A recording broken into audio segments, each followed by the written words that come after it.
Judul buku Kumpulan Cerita Rakyat Nusantara. Penerbitnya Lintas Media Jombang. Penulisnya Yustitia Angela. Jumlah halaman 128 halaman.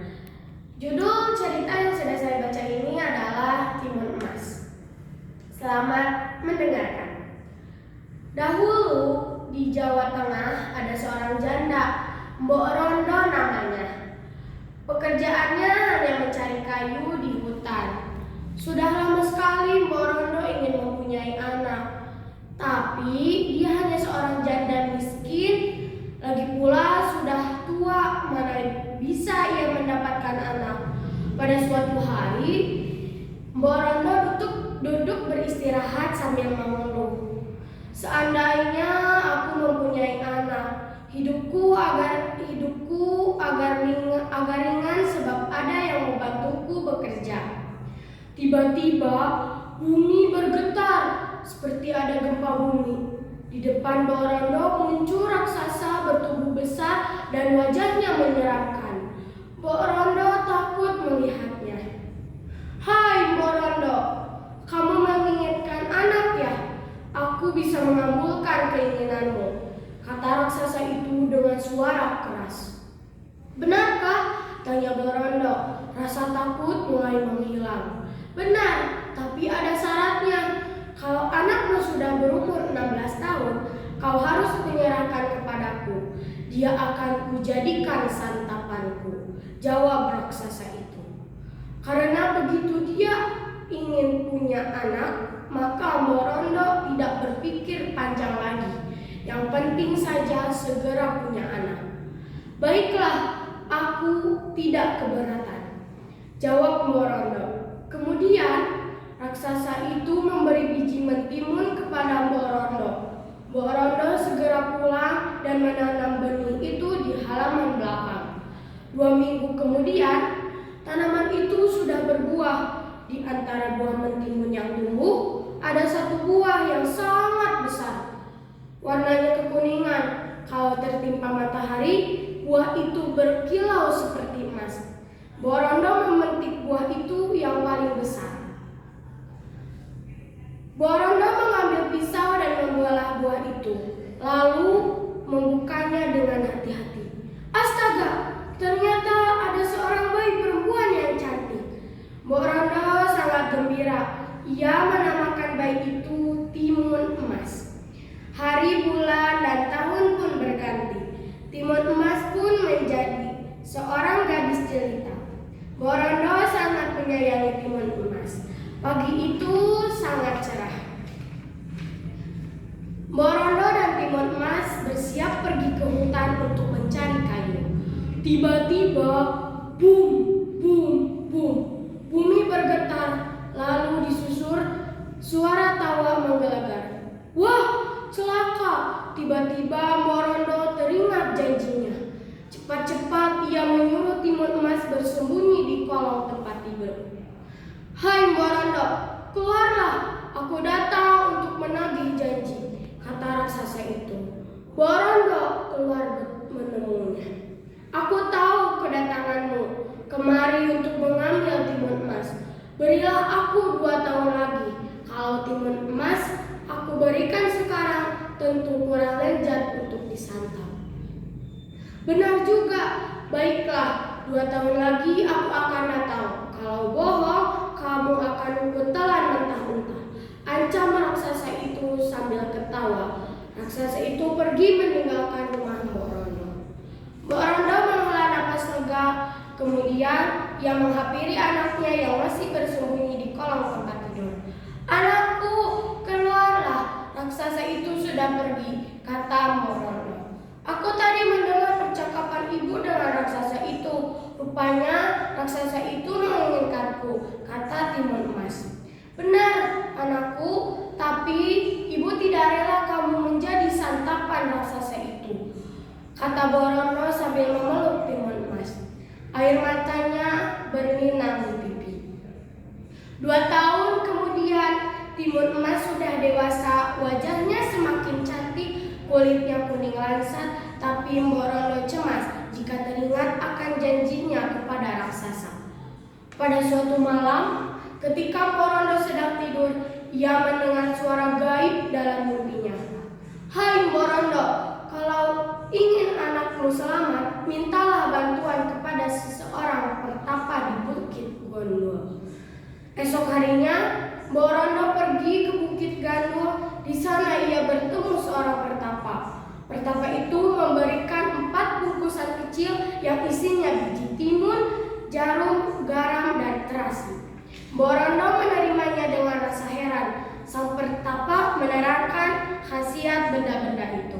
Sesampainya di rumah, ia menceritakan perihal pemberian pertapa itu kepada Timun Emas. "Anakku, saat ini kamu tidak perlu cemas. Kamu tak perlu takut kepada raksasa itu, sebab kamu sudah memiliki penangkalnya. Berdoalah selalu supaya Tuhan menyelamatkanku," kata Porondo. Ketika Porondo sedang menjahit baju untuk Timun Emas, tiba-tiba bumi berguncang, bertanda raksasa datang.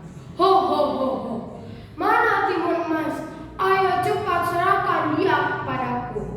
Aku sudah sangat lapar," kata raksasa itu dengan suara menggelegar. "Baiklah, akan kubawa dia keluar," kata Porondo. Ia segera masuk ke rumah, diambillah bungkusan pemberian sang pertapa. Kemudian diberikan kepada Timun Emas. "Anakku, bawalah bekal ini. Pergilah lewat pintu belakang sebelum raksasa itu menangkapmu." "Baiklah, Mbok." Timun Emas segera berlari lewat pintu belakang. "Porondo, mana Timun Emas?" Suara raksasa itu terdengar tidak sabar. "Maafkan aku, raksasa, Timun Emas itu sudah pergi."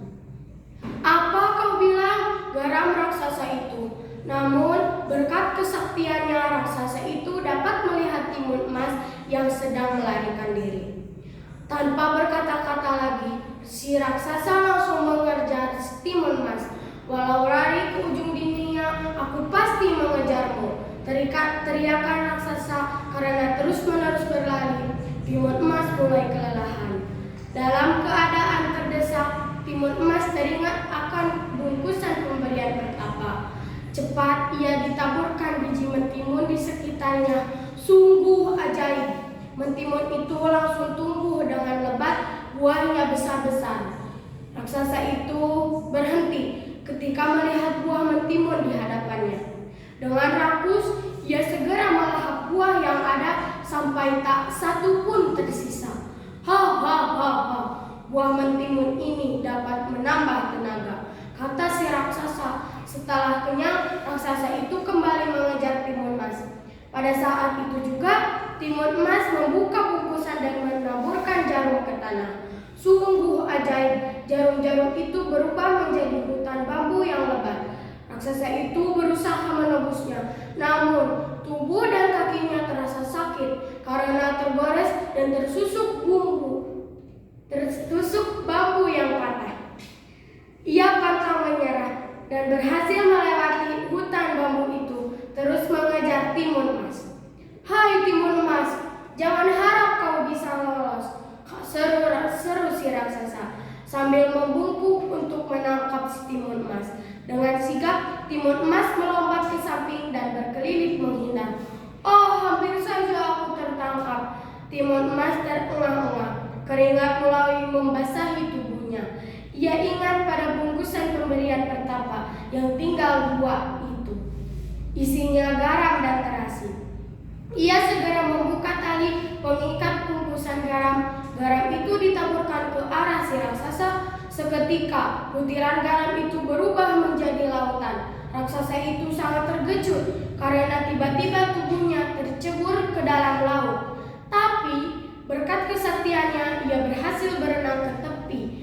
Ia mengejar Timun Emas, merasa dipermainkan. Kemarahan raksasa itu semakin memuncak. "Bocah kurang ajar, kalau tertangkap akan kutelan kau bulat-bulat." Timun Emas semakin khawatir karena raksasa itu berhasil melewati lautan yang sangat luas itu. Akan tetapi, ia tidak putus asa. Ia terus berlari meskipun sudah kelelahan. Raksasa itu